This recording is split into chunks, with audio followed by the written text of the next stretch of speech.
I started with a little electric smoker, probably fit maybe 2 racks of ribs. And I started selling. It got to the point where I had 5 smokers in my house going. And at that point I was like, nah, man, this is insane. And there'd be days where I wouldn't sell a single sandwich. I wouldn't sell a single thing. And at the end of the day, I'd come home broken. It's like, man, what am I doing wrong? Is my food bad? My marketing wrong? But at the end of the day, it's not up to me.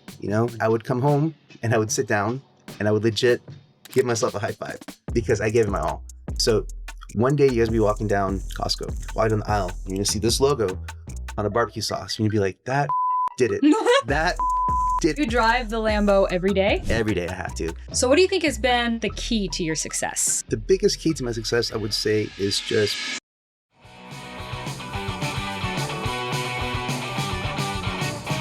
Hi, welcome to another episode of Voices of the Valley. I'm Heather Lipson, and I'm here today with Nini from Nini's Barbecue, located in Menifee, California. What's up, guys? Nini here. For those of you who don't know me, my name is Anthony Macedo. I go by the name of Nini.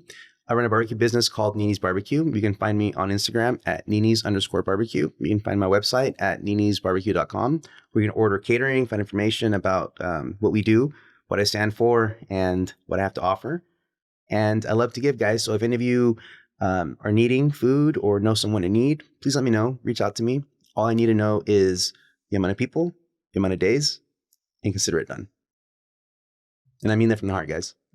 All right, Nini, tell me about what inspired you. So what inspires me is that I would always pray, right? I pray every day before dinner. And I would always pray, Lord, please feed those in need. And then one time it dawned on me, like, whoa, I have a lot of food. Why don't I start giving, right? So I started donating. And the more I gave, the more inspired I became. And it got to the point where I donated with Delta Fires like 4,000 meals, and that just keeps inspiring because people, the gratitude they show, really, really hits home and really, really just fuels me to be going. That's incredible. I didn't know that. Yeah.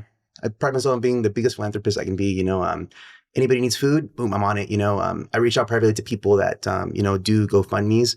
I sometimes, well, a lot of the time, feed all the party, for the viewing, because I've been there and nothing shows more care than, a nice hot meal after, a rough day. So that's what keeps inspiring me is people. People keep inspiring me, the energy I get back from them. And I would say that that's attributed directly to your success because when you focus on generosity, you get back so much from what you give.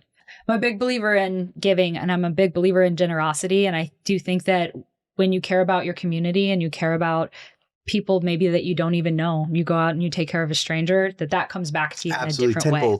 Tenfold. A lot of people do it because, I've heard that if I, give, I'm going to get something back. And it's not like that. I'm more focused on how much can I give? And then the rest just follows. And I live by that. That's the God honest truth. People are also ask me what I contribute my success to, and it's donating. That's honest God truth is donate. The more you give, the more you shall receive. Yeah. And it doesn't always have to be a financial giving. It can be giving time. It can be giving Absolutely. attention to someone who needs it in that moment Absolutely. of need. A lot of times people will focus solely on somebody's in need. Well, let's just give them some money and that should fix all their problems. But really what they need is somebody to provide a hot meal and just conversation. Nice warm hug, nice warm meal. And it just fuels the soul. I really believe that. Yeah. I really, really do. It's the connection between people that creates that. Not just the monetary exchange. It's Absolutely. Yeah. It's actually caring about this genuine person underneath everything else that's going through this. Yep. I love that. I didn't know that about you. That's awesome. And yeah. Yeah. One of my mentors told me that the universal language of love is food, and what better, like I told you, just a hot, warm meal after, I use this scene in my head that it was pouring rain, at this, shelter. And I went and donated food. And I remember just like the rain coming down, people just being soaked in rain, and me giving them a hot meal. And the moment they opened it up and the steam started coming out and they just lit up, and what makes that special is that I might not change the world, but to that person, it means the world. And that's awesome. It really is, I love that. That's incredible. That is life-changing stuff right there. Absolutely. So what do you think has been the key to your success? The biggest key to my success, I would say, is just pure grit and perseverance. No matter how hard of a problem, I have to pivot and keep going. And a lot of my mentors tell me that when things hit the fan, that's what determines who you are, what you are, and it's going to make you or break you. And I always choose to keep pushing and find a way. I always picture a wall, right? And it doesn't matter if I break through it, go under it, or fly over it, I'm going to get through it. And it's just that mindset that's going to keep pushing you and keep inspiring you, you know? I think that's great. I think that's a good way to look at it especially when you're in those moments where you're maybe not feeling so great about what you're doing, or it's been a long day. You kind of like come back to that and be like, no, this is why I do what I do. Yeah.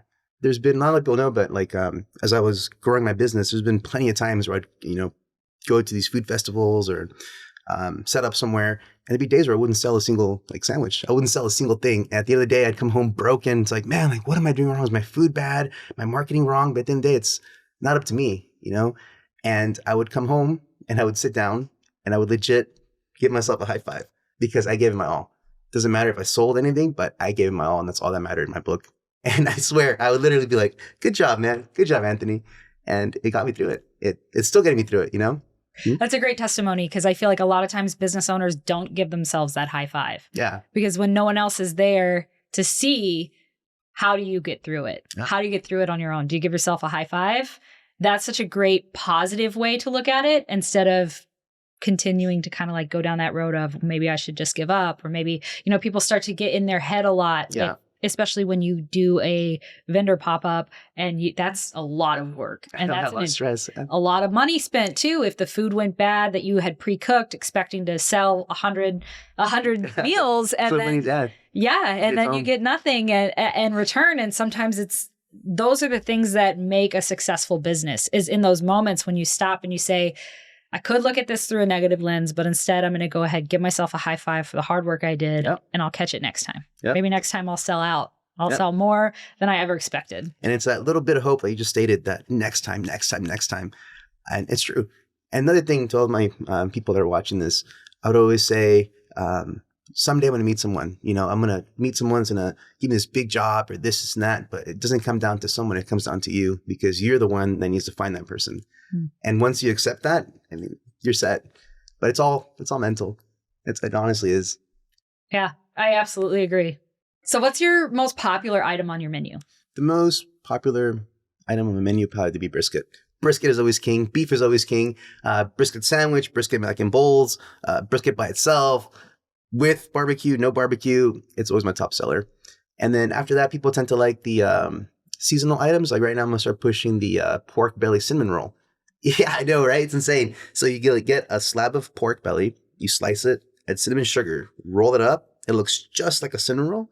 You smoke it, and then add maple syrup. And it's breakfast in every bite. It's awesome. So it all depends on the season. I can't sell those during summer because I won't sell any. I tried. Didn't work. I swear. Yeah. That sounds incredible. I will definitely be trying one of those. Are you selling those right now? I'm going to probably start next week. Next week. Okay. Beginning of December. Yeah. Got it.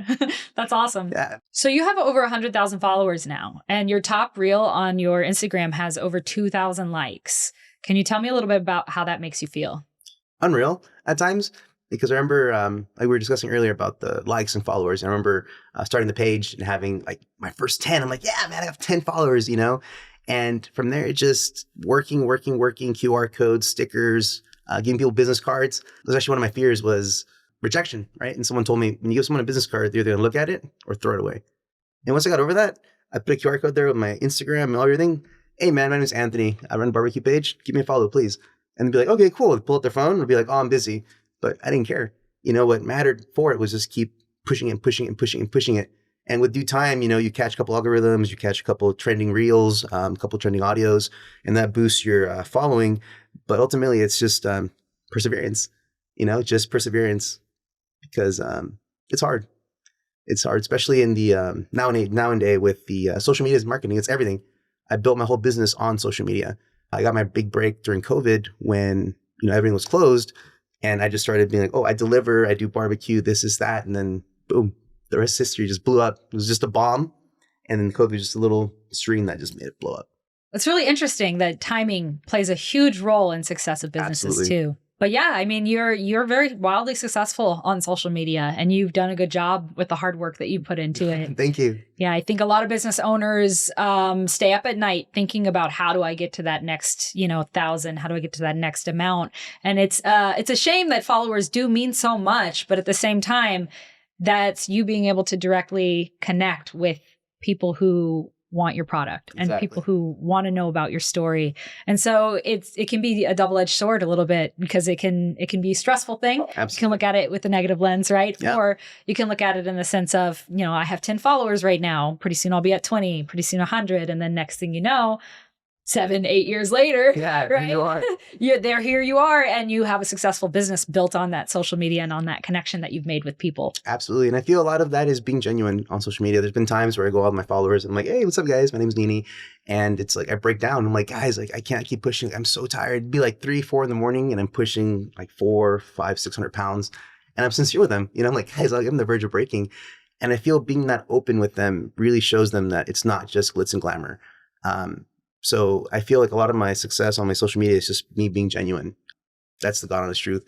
And I do get a lot of followers that tell me I inspire them, things like that. But ultimately, I feel it's you being vulnerable and putting yourself out there that gets you, social media liking. Because everything's so cookie cutter, trending, reels, blah, blah, blah, blah. But genuine, I don't know the word, but Authenticity. Authenticity, there we go. Yeah, is what sells. And it's what matters. Because nowadays, you can't find it. Mm-hmm. Everybody just focuses on the wins and no one shows the losses. Mm-hmm. And that's not the way it is. Mm-hmm. And I think as a society, we're deeply in need of more connection through the losses. Absolutely. And through the perseverance. Absolutely. Because a lot of people can become very discouraged by seeing only success from somebody that they follow or from somebody that they'd like to be like, right? And so when you come up and you say, hey, I just, did a 12, 15, 18-hour shift making all of this food, and you give people that insight and that behind the scenes look at how it gets done. And it encourages people to work hard instead of just saying, I care about the number on the screen, the amount of followers. I see that this guy's actually putting the work into it behind the scenes when the cameras aren't rolling, right? Yeah. And like you said, I get credibility with them. So a lot of times when I reach a milestone or I get a new piece of equipment, people are like, man, you deserve that. You deserve that. It's so good for you. And it's genuine because they've seen me. They've seen the amount of work I've invested. They've seen the amount of time I've, put into it. And I don't know, it's a genuine, I have a good relationship with all my followers. And I'm very grateful for them because without them, like I wouldn't be here, But it's been a journey to get to where I'm at right now as far as social media and the likes and the follows. But here I am. You're like two businesses in one. You have to be. Yeah, you have to be. Like me, I'm my own estimator. I'm my own social media guy. I'm my own marketing director. I'm my own cook. I'm my own delivery guy. I'm my own electrician, plumber, whatever the business throws at me, that's who I am. And that's kind of what you have to be. You have to be rapidly to adapt to any circumstance or situation that you come across. So tell us about what it's like, a day in the life. A day in the life of me. A lot of people that are new followers, I always tell them I average 3.5 to 4 hours sleep a night. They don't believe it. All my real followers know I'm nuts and I sleep very little. My day consists of waking up at 3 in the morning every day, heading to my smoker, rotating the meats because they've been in there for 12, 14 hours with all the heavy meats. So on my smoker, it's always hottest at the first door and then keeps cooling down. It's about a 15, 20 degree fluctuation. So I move the meat that's been hot all night over to the colder section, right? And then I start putting in all the ribs, all the tri-tips, all the meats that cook in about 5-6 hours. And then I tend to that. And then I go to the Lake Elsinore Storm Stadium and I replenish all my sides, all my things I need, to sell on my pop-up location. I drop that off, my team there. We set up, we sell. I come back home and then I put the smoker away, load it up again, and here we are again. I sleep for 4 hours. I go to bed like around, I'd say 11 o'clock every night, and I'm up and at 'em by 4 every single day, 7 days a week. And that's not a lie. That's God honest truth. I'm always sleep deprived. And even ask me and talk to me, I'm always tired. But I love it. You have to love it. You have to love it. There's no other way. So you feel like it's worth it? Absolutely. Yeah. And it's the most worth it when you give back. Because I could be doing amazing in sales and doing this and that, but my heart's not full. What fills my heart is giving. And that's the God honest truth. Okay, now for kind of a tough question. Let's go. What's the biggest challenge that you've faced in your business so far? I'd say rejection. Rejection, the fear of failure. The rest is easy. You can overcome hurdles, but those two are the mental blocks that I feel stops a lot of people from succeeding and, trying new endeavors. I feel like if people would just lose the fear of rejection and failure, they'd be so successful. And you need to do that. You can't just start a business and be like, oh, I'm going to, sell 1 million pounds of brisket without failing and burning 30 of them or what have you. You have to fail. You have to take it as a learning curve. And people don't want to fail. People don't want to be told no. And I feel like that's the hardest thing that I had to overcome, because the rest just follows. It's just gaining that confidence that you will fail. As soon as you embrace failure, you're set. You're awesome. I feel like that's honestly the hardest thing. The rest just falls into place. I talk to people, blah, blah, blah, but failure. And even then, I still talk to people and they're like, dude, give me my business card and throw it right away. I don't care, And that's honestly it. There is a extreme amount of rejection you have to face, especially when you're starting out in a business. But even in those times when you start to go from one level to leveling up to the next, you might get different types of struggles, different types of rejection that you deal with from different places that you didn't expect. I love that you said that you just have to accept it. Yep. Because that's, embrace it. Yes. As somebody who I've studied business my whole life, I've always been a fan of small businesses, local businesses. And the ones that are successful are the ones that look at their business and they say, how can I just keep improving? So, okay, I didn't get a good review this week, but how do I make sure that the next 5, 10, 15 reviews I get are good? Great. Right? How do I fix it? How do I take the feedback? How do I take that rejection and turn it into a positive? Absolutely. Yeah. And I love that. And if you can master that, you can do anything you want. Yeah. You're the one who's stopping yourself. Like, for example, I want to buy a yacht, right? For example, per se. Who's going to tell me no? Just me. You can tell me no, everybody can tell me no. But if I don't accept their truths, it doesn't affect me. You're the only one that can tell yourself no. And that's honestly it. And about the struggle. So a lot of people don't know, but I used to do construction before. I used to run high rise in downtown LA.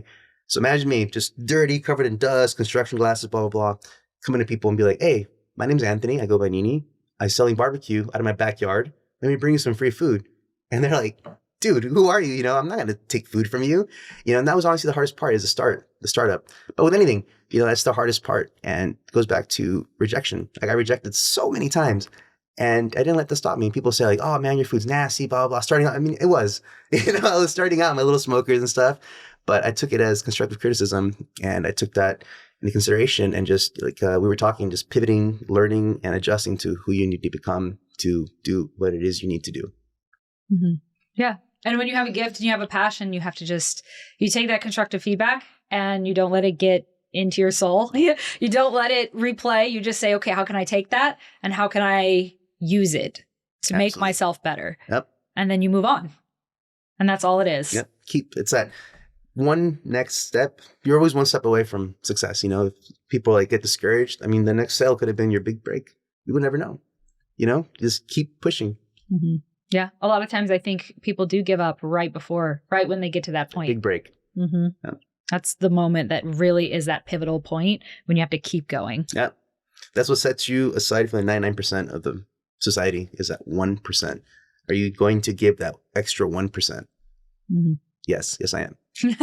That's tough. Yeah. That's tough. I mean, that's something that everyone deals with, right? Like I've had my own different types of things, like going to Foodie Fridays and videoing myself looks kind of silly, right? And so, yeah, but people get to that, I'm like, okay, it doesn't matter. It doesn't matter because eventually I'll go and people will know who I am. Yep. So you have to just keep looking at that goal without obsessing over it, but like looking at that goal and being like, okay, how do I just keep going? Just block. I say like just mental block, just block it out. Like it's not. In your mindset, you should walk on and be like, I'm already famous. These people just don't know it yet. Mm-hmm. Swear. That'll get you through got me through so many like hard times, like I'm already famous. People just don't know it yet. And same thing with you. I'm recording. You're famous. People just don't know it yet. Soon enough, like you said, oh my God, it's Menifee Explore. Hey, how are you? Take a picture with you, Heather. It just happens in due time. I felt so silly in the beginning because I was like going to places, videoing myself. And I'm like, oh my gosh, my friends and family can see this. Like they're looking at me and probably thinking like, what is she doing? Has she lost her mind? Like, does she think she's famous? And now it's like people actually thank me for finding things on my page. They thank me for some of the things that I've shared, but then I also have people who are like wanting to hire me to do videos with them. And so it's like, okay, so that negative voice in your head that tells you like, oh, don't do this, don't do that. It's not real noise. Yeah, it's noise. You got to learn to block it out and just keep moving forward and just keep building. Yep. Yeah. It's the only way. Keep pushing, keep grinding. That's always tell everybody, keep pushing, man. Just keep pushing. So here's a fun question for you. Why Menifee? So I've been a member here at Menifee for the last 8 years, and I just love the community. I love how close everyone is. There's been plenty of times where I put an ad out and it's like, I'm going to donate food to the American Red Cross. Anybody want to donate? And all my neighbors, people that live here, they're like, yeah, man, boom, boom, boom. And I love that urge to support one another and to help. And I feel like this is a great place. I've raised 2 of my daughters here. They go to school here. I'm in business here. What better place? I've been so supportive with the city, the mayor. Everyone's just been so supportive of my dream. And it's what I tell them, it's my dream. And it's no longer becoming a dream, it's becoming a reality. And I feel without the support of Menifee and the people that live here and everyone, it wouldn't be achievable. If I would have opened up in Marietta or Temecula, I wouldn't have this much support. And I feel like God placed everything for this to happen now. And that's the truth.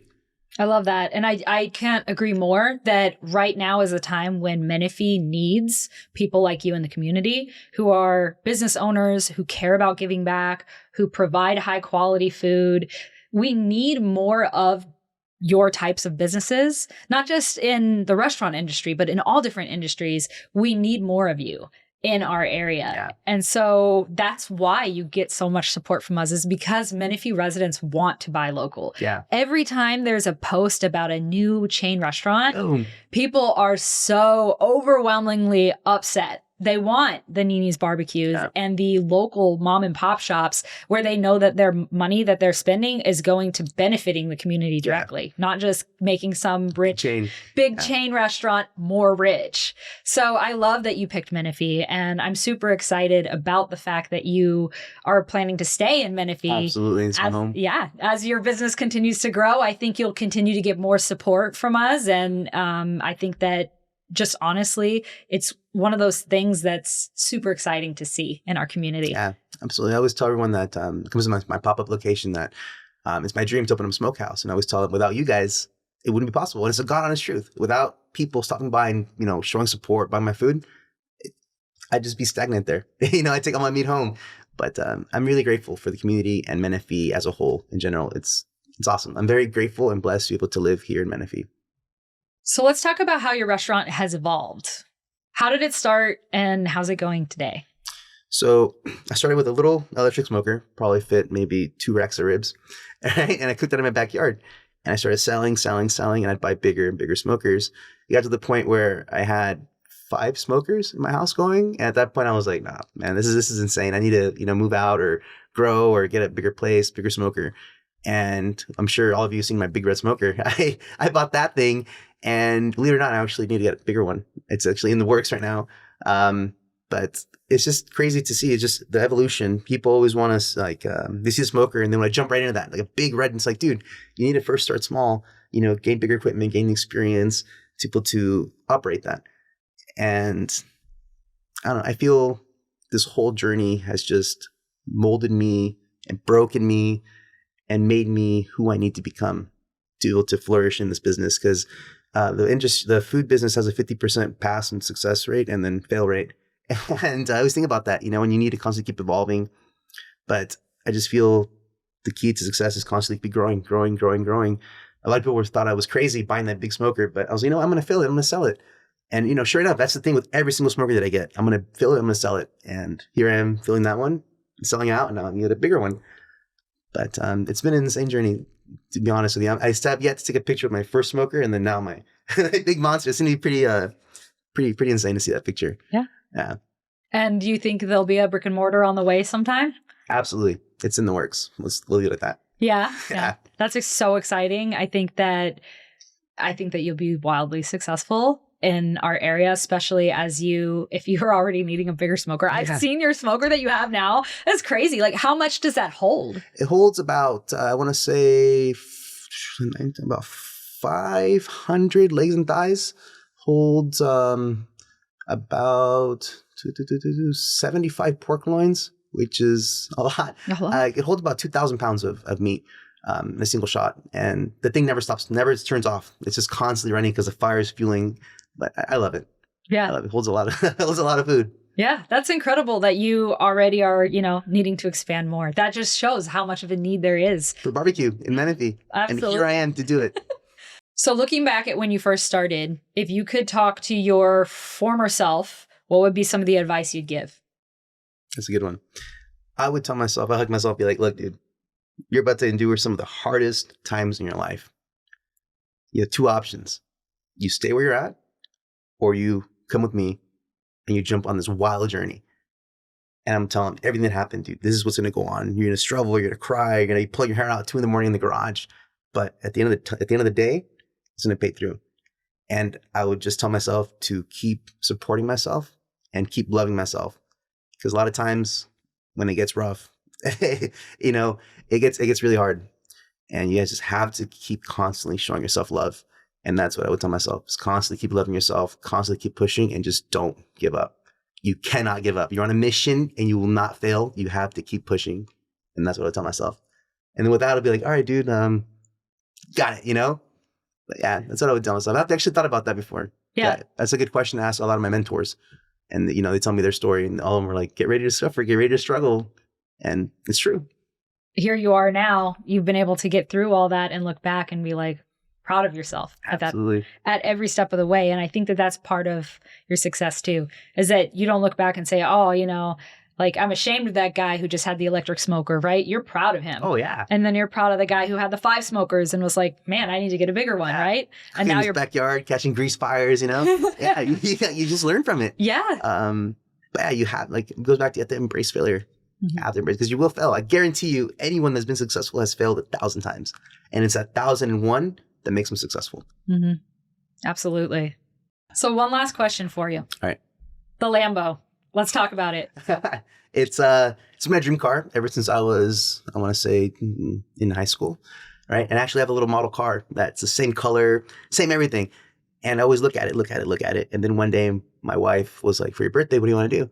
I was like, oh, let's go eat at my favorite restaurant, And she's like, nah, let's do something crazy. And I'm like, all right, what? She's like, let's rent a Lambo. And I was terrified. I was like, no way, I can't rent a Lambo. It's scary. It's an expensive car, blah, blah, blah. And she's like, all right, let's do it. So we got it. And the moment I set foot in that car and I turned it on, something just clicked. It went from like, wow, this is nice, to how can I gain this and how can I do this? And from that moment on, my brain just started working and finding ways to be able to, sustain it and get it. And here I am. It took about 5 years to get it, but I love it. I use it a lot for marketing. A lot of people, ask me why the bright color. I like being loud. I like the attention. My big red smoker, flamethrowers. I love the attention. And I'd always see Lambos, and I always say, I wonder what those people do. Are they a movie star? Are they a celebrity? Movie director? And now that I have one, my plate's saying Nini's Barbecue. So I tell them what I do. And then believe it or not, every time I drive the car, I get views, I get follows, I get Instagram likes just because of the car. Because people see it and they think success. And that's honestly why I got it. I mean, the hardest part was convincing my wife. Getting a Lambo over a family car, but I did it. It was one of the hurdles I needed to overcome to get it, but I love it. So you drive the Lambo every day? Every day I have to. So you take your kids to school? Absolutely. Every single day I take my daughter to school. I take her there, and then my wife picks her up, in her car. But every day I take my daughter to school. What do your kids think about that? Oh, like, dude, it's a super cool car. And I just love, opening it up and, taking it in. And actually my favorite thing to do, I'll tell this to a lot of people, I don't tell them, but when I get gas, I probably go to about 5 gas stations. The reason being is, me as a normal person, I've never seen a Lambo at a gas station, let alone me. I tell people or kids that come up, I'm like, do you want to sit in it? They're like, really? I'm like, yeah, man, sit in it. And look, and they're like, wow. And even grown adults, older gentlemen come up to me and they sit down. They're like, this is really nice. I throw them the keys. I'm like, fire it up. And they're like, whoa. And then just the smile they get on their face, And honestly, I use it to give back. Like I said, philanthropist, I love making people happy. And that's something that I'm sure kids or even adults will remember and be like, man, I sat in a Lambo and I fired it up, and I felt the power. And who knows, maybe that'll inspire them to, start their own business and get a Lambo. But that's something I would have wanted when I was growing up. I never got that. So now that I can, I do. And That's incredible. Honestly, it's fun. It's really fun to drive. Oh yeah, It's like I'm a sure it rocket is. ship. Yeah, I'm sure it is. Have you ever taken it to one of those places where you can, like one of those race strips where you can pay to? Oh, like a racetrack. Yeah. I'm mortified. I'd probably maybe go like no higher than 90. I know people are like, oh, you have a Lambo, but no higher than 90. But maybe I'll probably go over a helmet and go like 65, 70, but I'm terrified of that thing. Yeah. Yeah. Okay. Yeah. I mean, it is. They go. What's the top speed on one of those? I think that one goes up to like 185. Wow. Yeah, and it's like 0 to 60 in seconds. Wow. Well, that's awesome. Congratulations on that. That's a big thing to have a dream. You said it's, more than 5 years in the making. Absolutely. And now you get to live that out every day. And I love that you didn't a lot of people want to buy a nice thing like a Lamborghini and then just keep it in their garage and they don't want anyone to touch it. They don't want anyone to see it. Don't look at it. This is mine. But you're such a giving, it's just a true reflection of your character. You're such a giving person that you're like, I want to share this with everybody. Everyone. I want the kids at school to see it. Yeah. I want to let, anyone and everyone who wants to see this, I want them to be able to take enjoyment in it. Absolutely. Yeah. I'm a firm believer that money doesn't change people. It amplifies who you really are. And that's the God honest truth. The more I make, the more I will give. I'll repeat that till the day I die. I love that. And I believe that you will just continue to be more and more successful. Who knows? Maybe there'll be a Nini's franchise out there one day. So one day you guys will be walking down Costco, right? Walking down the aisle, down the sauce aisle. You're going to see this logo on a barbecue sauce. You're going to be like, that did it. That did it. And you get that bottle and be like, take a picture and DM me or something and be like, yeah, man, I'm here now. That's what's going to happen. I love that. And I look forward to that for sure. Nini's barbecue sauce. Household name. Mm-hmm.